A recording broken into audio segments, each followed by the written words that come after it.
La paraula. Bona nit de nou. Bé, el nostre poble ha tingut i té un patrimoni històric, artístic, cultural i natural sempre molt important. Des de l'inici hem mostrat, des que estem a l'Ajuntament, el nostre interès en la seva protecció i posada en valor.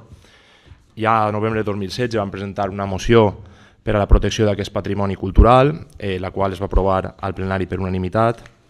I a més de la seva protecció pensem que cal també una posada en valor d'aquest patrimoni que passa en aquest cas primer que res per un reconeixement dels seus elements facilitant la seva identificació i coneixença.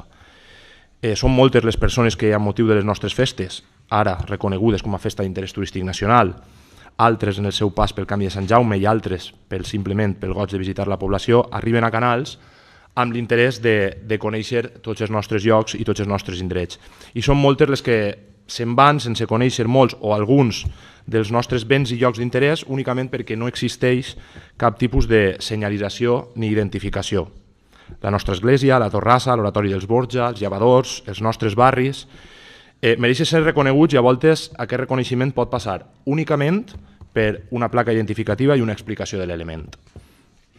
Posar en valor el patrimoni al final també és posar en valor al poble i a la nostra gent. Per això els acords que pretenem en la moció són els següents. El primer d'ells, realitzar per part del Departament de Cultura del nostre Ajuntament un llistat inventari dels béns culturals, arquitectònics, artístics, històrics o naturals de la població, així com d'aquells que amb el pas dels anys han desaparegut però que formen part de la nostra història cultural.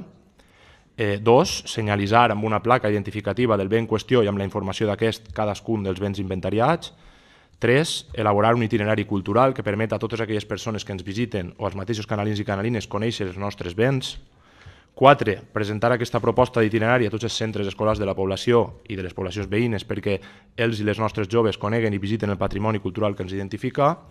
I 5. Fer difusió de l'itinerari elaborat a través de la web de l'Ajuntament, les xarxes socials i els mitjans de comunicació.